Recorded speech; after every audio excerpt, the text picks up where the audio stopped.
We are here with this woman who has energy exuding from her. You can just tell that she is destined for greatness because of the way that she rolls, but also because of her authenticity. When you talk to her, you can see how true to her heart she is and that she's in alignment with what really matters to her and she's fired up about what she has going on. So join me in welcoming Jennifer Bardot to the show. Hi, Jennifer. Hi, thank you so much for having me. I'm really excited to be here. And I am on fire. I You feel are very on fire. thankful Totally. for that compliment. Yes. So let me just brag about you a little. So she is the publisher of the Deconstructing Grit collection and Owning Your Grit. Both are international best-selling anthology books. They're really cool. I know a number of the authors personally, and you can find these at Target and Walmart. But she's new to this. It has exploded. I can't believe, Jennifer, I hear about it all the time. I hear about your books constantly from my clients and from other women who I know. And you've just kind of exploded. So tell me, how did you get here? Talk to us a little bit about your journey and what led you to this. We were talking a little bit offline about the clientele that you had at Enterprise Bank and Trust. So kind of walk us through that.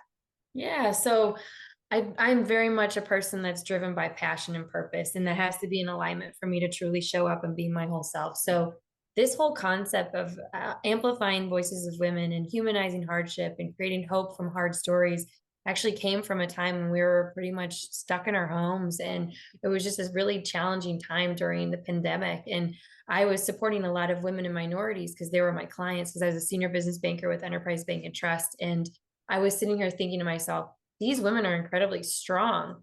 How are they having such challenging times sharing their story? Think about those that don't have a voice, or they don't really see that light at the end of the tunnel. So that whole transformation of stepping into publishing anthologies came from a time of really hard times of COVID and just really wanting to be intentional about creating hope. So I went out to my network and shared my idea about really wanting to bring women together to amplify their voices. And here we are, 5 anthologies later, and my women's group has grown to over 1,000 members. And I very much show up as I am. I have nothing to hide. And I think that allows me to be attracted to others that are like me.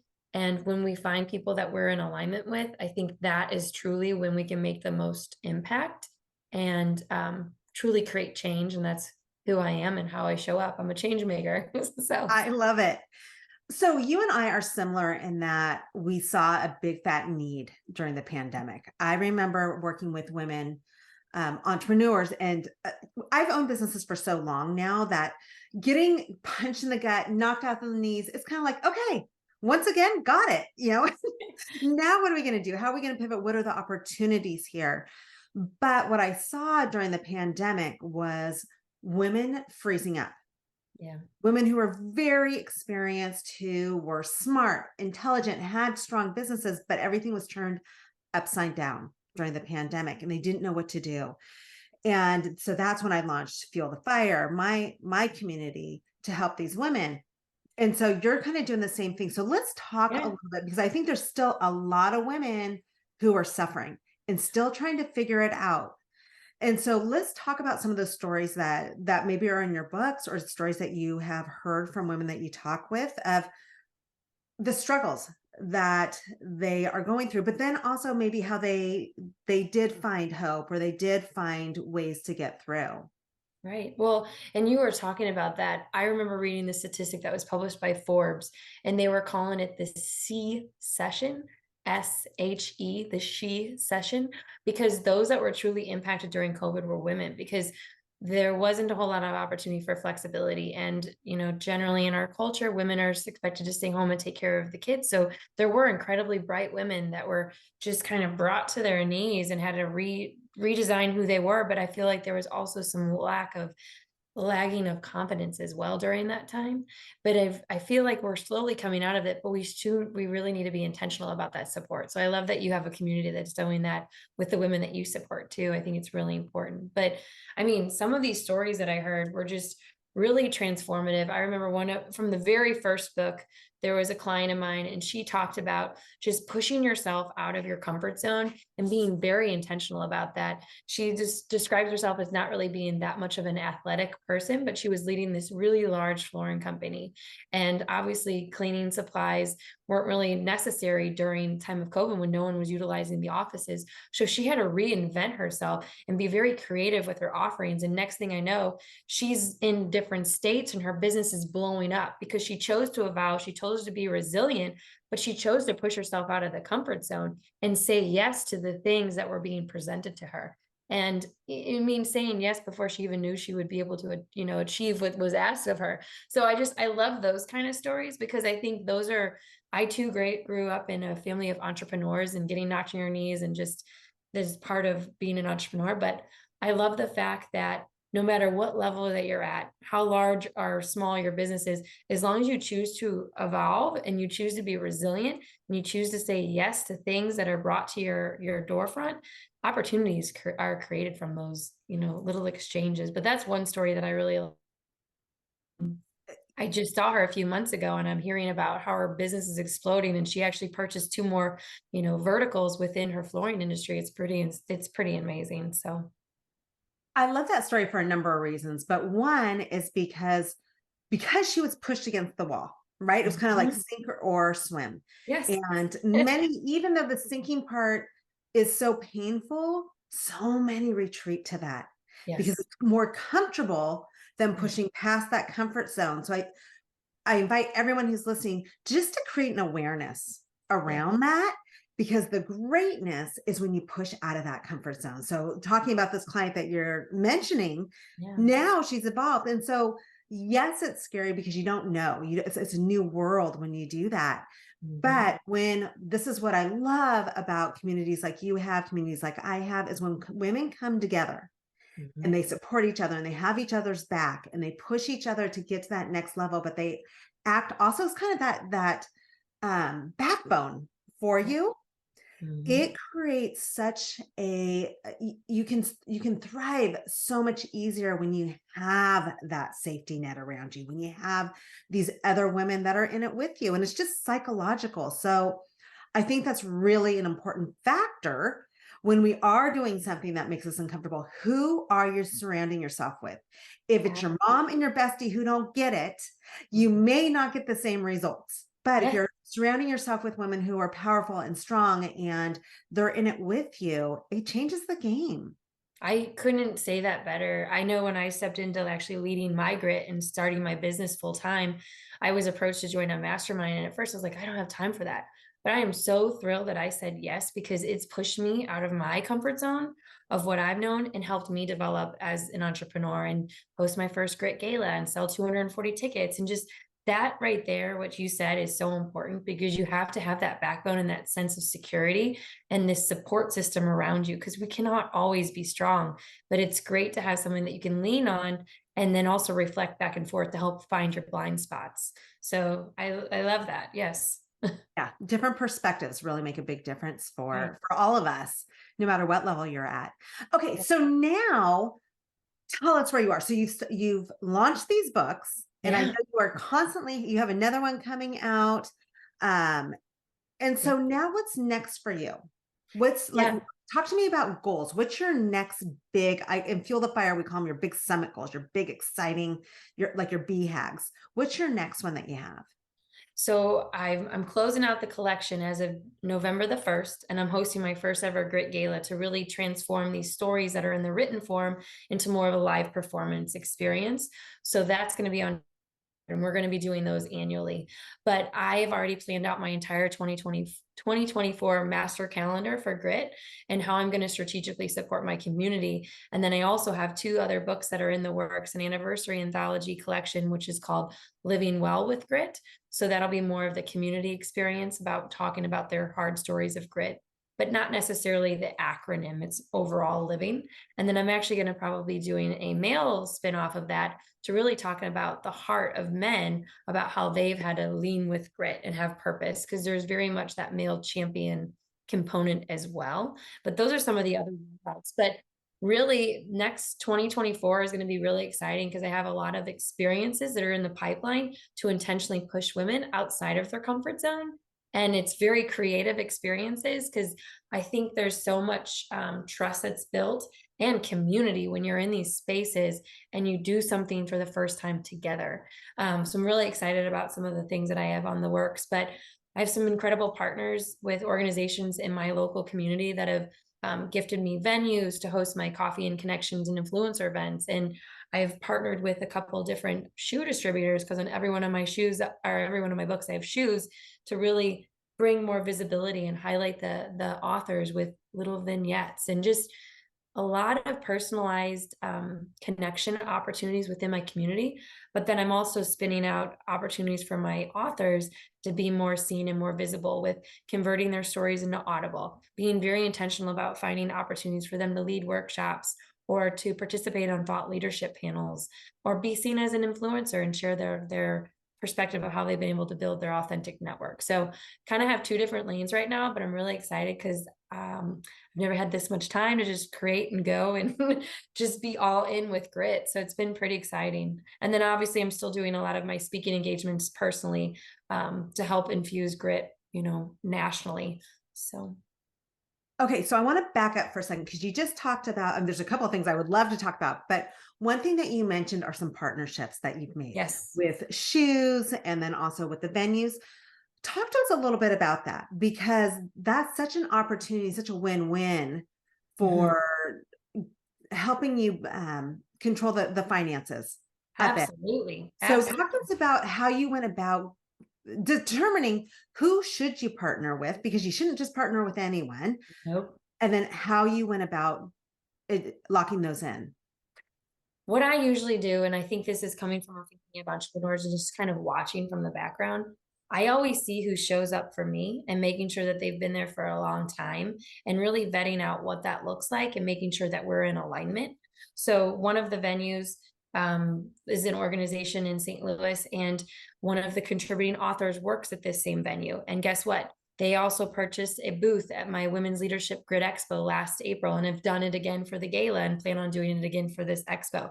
I'm very intentional about those relationships because if they're pouring into me, I want to pour into them. And if we can have it a win-win, as you put it, with them gaining opportunities with either, the vertical of supporting women or understanding how business owners lead or wanting to be seen as a thought leader, I can help them with, presenting their logo and creating those opportunities to create more community engagement. But being very intentional about seeing who shows up for me and then making sure that they're in alignment with my future vision and mission, and then having those conversations. And some of them, I'm a cold caller. I went out and reached out to them because I saw the value, but I had to prove to them, how I had seen the alignment is in alignment with what their future mission is as well. So just having those conversations, but I think you need to be very intentional about what is your mission. Is it just a venue? Is it just a logo?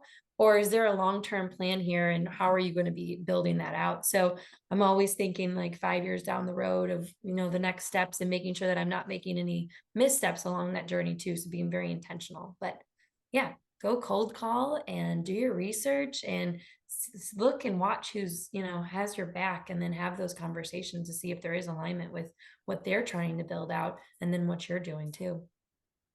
Really comes down to the relationship building, doesn't it? Like what you 100%. said, thinking Yes. 5 years out, where are you going with this? Who are the people who you want to have, or the companies that you want to have on your team, Right. where you're writing together, right? Yes. And you have to be in alignment, like you said from the very beginning. If you're not authentic for what you're trying to achieve, then there's going to be missteps between those relationships because you want to make sure that you're, honestly having those conversations to make sure that they're in alignment with what you're trying to achieve, because then that partnership will be long lasting. I'm all about long lasting relationships rather than the quick hits. So yeah.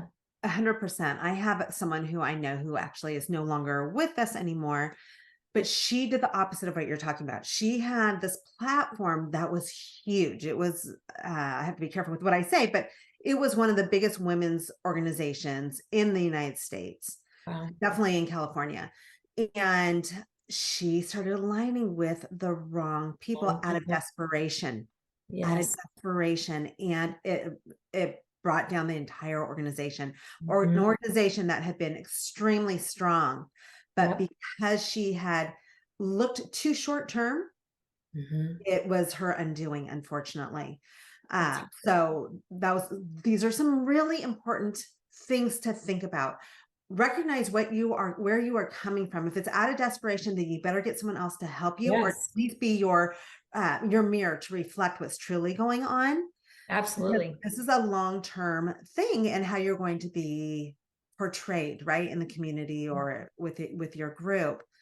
Okay, so now let's talk. I always like to know about the ugly as well. Yeah, We talked about sure. all the good things. Oh my Let's gosh, talk yeah. about the challenges that Mhm. you've encountered. What has been something that you've gone through, Jennifer, on this journey with your anthologies, where you're like, oh my gosh, this is so tough. Am I doing the right thing? How am I going to get through this? Where it really just kind of made you stop and think, holy crud.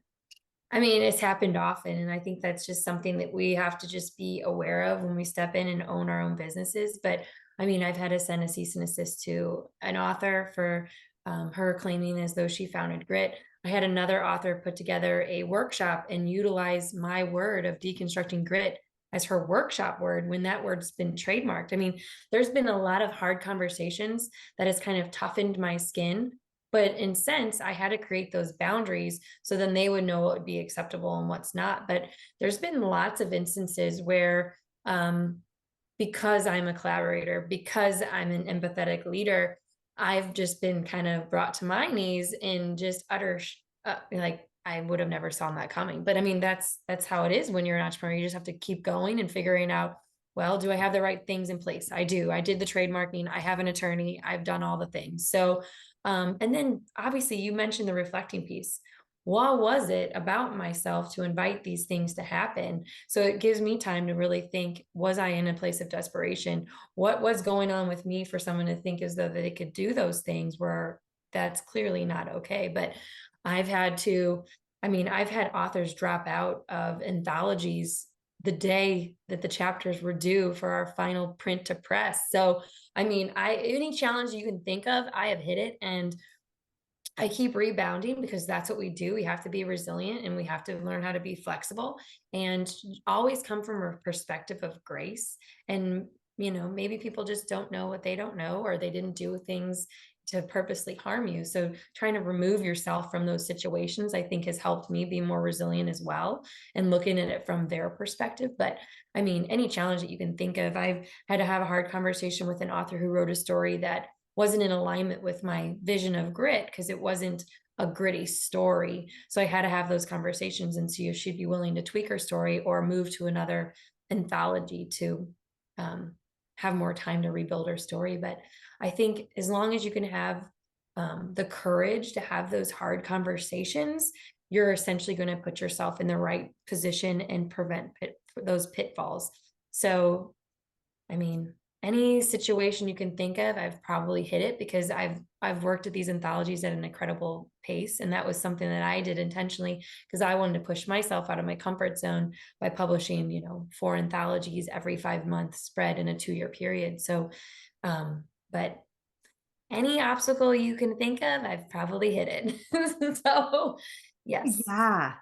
Thank you for sharing that, because as women, often what I hear from female entrepreneurs is because they are so empathetic, they don't want to hurt anyone's feelings. Yeah. And part of being a successful businesswoman, we have to face Have things to. head on.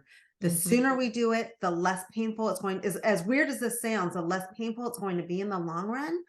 And we Yes. have to, like, this is one thing I tell my clients all the time: concentrate on where you're going. Yep. Don't get stuck dealing with what's going on today. Know that you're going somewhere bigger, and you have to be thinking about that. Just like you said, thinking 5 years out. Who am I Yeah. aligning with? Who am I building Yep. relationships with? It's the same concept. But when we can see where we're going, Mhm. it makes it easier to know, okay, I need to bring an end to this. I need to deal with this, and we need to move on. I need to clean my hands of this, or find a way to get through it quicker and less painfully, to achieve the goals that I have set forward. So, um, Absolutely. And I think when I was going through those scenarios, the first thing I would do, just to make sure that I was coming from a place of reality, is check in with some of my trusted advisors, my peers, to see what their perspective was of how they would go about handling it. And then just going and getting it done, because the quicker I could accomplish getting through the hard, then I was more focused and more purposeful of my end goal. And I think that's the hardest part, is not getting focused in the haze, but continuing to be clear of your path. And just the more practice we have having those hard conversations, the stronger we become, and the easier those conversations become as well. So we just have to start practicing, but you have to hold yourself accountable and be your own advocate, as well as outline those boundaries. Because yes, I am an empathetic leader, but I will not let someone take advantage of that. And that's what I have come to learn. So Yeah. And as you go through those challenges, I'll just say it from doing this for so darn long, is that it just, you build up a confidence and you become a stronger businesswoman as well. So you can see it coming yeah. after a while. You see it coming and you can head it off often before it happens. But also another big part of being really successful, as I know you know, is being able to be really decisive and making quick decisions, right? Yes. So how am I 100%. going to handle this and how am I going to execute it? And let's do it right now. Yes. It's one of the traits of a successful entrepreneur. And that's why you've been so successful in such a short period of time, Jennifer. I don't Thank know you. that we've I really know. hit on that. Yeah, it has. Like I started rolling these out. It was April of 2021, and I just read my chapter, and it was funny because it just reinvigorated all of the energy that I brought in 2021. And here I am publishing this last anthology of the whole collection, and it's been really just, it's been transformative. And I just love the work that I do, and I think that's what keeps me like motivated daily. And I am one that it just, when I have an idea, I act on it because I know I'm going to be successful, because I am 100% in it and I'm in alignment. But I think that right there is just not getting too much in your head and following through with the ideas that we are given has allowed me to be so successful so quickly. And the Grit Gala hit me. It was an idea. I was like, should I? Yes, I'm going. Next day, I'm sending out, save the dates. Here we go. And 3 weeks later, selling out on my ticket. So I think when we can act on those ideas that we have and hold ourselves accountable, that's how we get to that next level. That's how we create more opportunity. And so I'm excited to see what next year looks like. That's awesome. Yeah. And I think sometimes Brian Tracy talks about this. Sometimes you just have to take quick action before you can think about it too much, because if you think about it too much, it's scary as hell. Yeah, talk yourself out of it. Yes, totally. 100%. Yeah. So Yes. Jennifer, where can people find out more information about you and what you have going on? Yeah, probably LinkedIn is the best way to connect with me. They can connect with me personally, or they're welcome to follow my Grit page. But it's filled with inspirational stories and vignettes of the authors. And obviously, if you have an opportunity, check out my YouTube station, because you can actually see the authors being interviewed live and learn more about their stories and follow them too. So yeah, probably LinkedIn. Perfect. Yeah. Thanks for being here with us and sharing all your genius. And I'm super excited to see where you take everything. Thank you. Thank you so much for being here. And I love how you're able to support so many with your words of wisdom and your perspectives to help others propel. So that's huge. You're a tremendous resource. Thank you. To be the best, you need to play with the best. You might not have your own personal high-level circle of women yet, but you can hang with us on the Female Millionaire Show. I'm Midori, serial entrepreneur for over 25 years, and I interview badass female founders and cut through to what you really need to know. So in 20 minutes, you have what can take years to learn. If you're wanting to play bigger, come play with us. Join the female entrepreneur revolution today. Cheers.